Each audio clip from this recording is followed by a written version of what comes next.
Friends, आज हम बात करेंगे फाइनेंशियल ईयर 23-24 स्टार्ट हो चुका है और पिछला जो फाइनेंशियल ईयर था, फाइनेंशियल ईयर 22-23, नए फाइनेंशियल ईयर में जीएसटी के हिसाब से कुछ इम्पोर्टेंट बातें जो काफ़ी ज़्यादा क्रिटिकल हो जाती हैं अगर वो इम्प्लीमेंट नहीं होती हैं।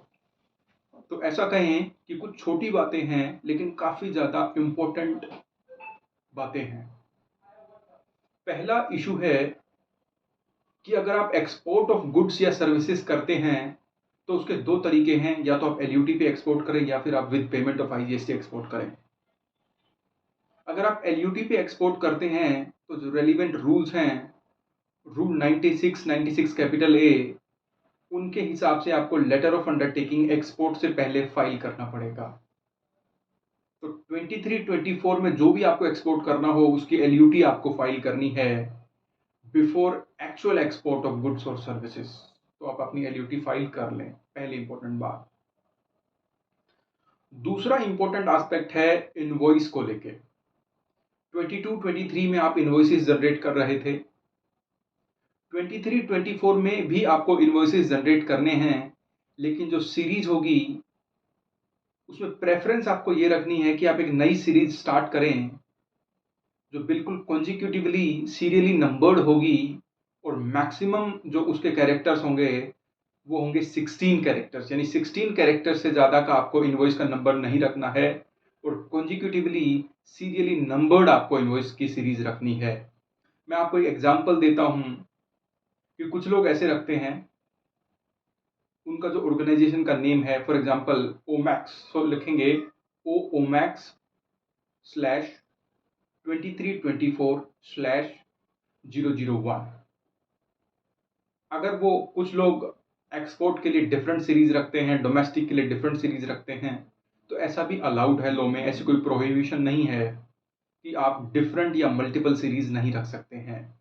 तो 23-24 में जब आप एंटर कर चुके हैं आज, तो आपको अपनी इनवॉइस सीरीज को रिविजिट करना पड़ेगा और इसको रिव्यू करना पड़ेगा। ये थी दूसरी इंपॉर्टेंट बात। तीसरी इंपॉर्टेंट बात है फ्रेंड्स, एचएसएन कोड को लेके। जो हार्मोनाइज सिस्टम ऑफ नोमेनक्लेचर है, गुड्स के केस में हम इसको एचएसएन के नाम से बुलाते हैं और सर्विसेज के केस में इसको हम सर्विसेज अकाउंटिंग कोड के नाम से बुलाते हैं। आज के डेट में जो सिनेरियो है, अगर आपकी टर्नओवर यानी aggregate turnover up to 5 crore है प्रीसीडिंग फाइनेंशियल ईयर में, तो आपको 4 डिजिट का जो एचएसएन कोड है वो आपको लिखना ही पड़ेगा अपने इनवॉइस में। लेकिन अगर आपकी टर्नओवर एक्सीड करती है 5 करोड़ से, तो आपको मिनिमम 6 डिजिट का एचएसएन कोड या सैक कोड आपको अपने टैक्स इनवॉइस के अंदर लिखना ही पड़ेगा। ये कहाँ से आती है?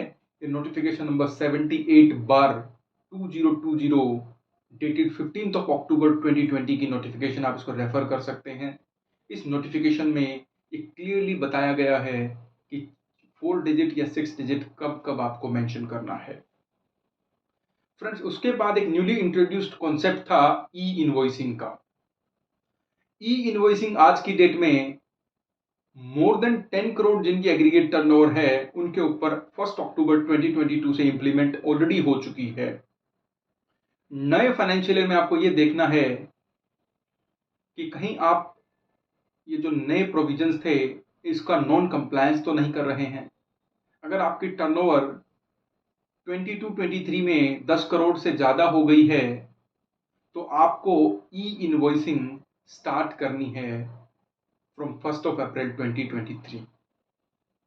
यानी at any point of time अगर आपकी टर्नओवर 10 करोड़ से ज़्यादा हो गई है, तो आपको 1 अप्रैल 2023 से ई इनवॉइसिंग स्टार्ट करनी है up to exceeding 10 crore.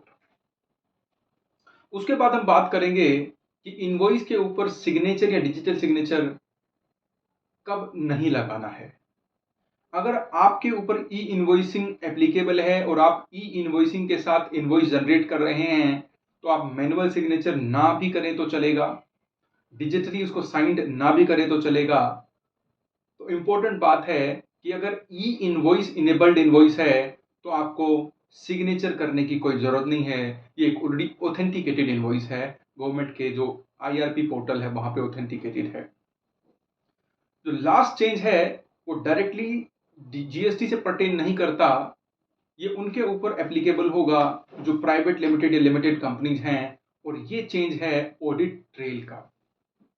Audit trail से मतलब है कि जो भी ट्रांजैक्शंस आप अपने अकाउंटिंग सॉफ्टवेयर में एंटर कर रहे हैं, उन ट्रांजैक्शंस का एक बेसिकली लॉग क्रिएट होगा, और उस लॉग से आपको पता चलेगा, ऑडिटर को पता चलेगा, इन्वेस्टिगेटिंग एजेंसीज को पता चलेगा कि आपने वो ट्रांजैक्शन ओरिजिनली कब एंटर करी थी।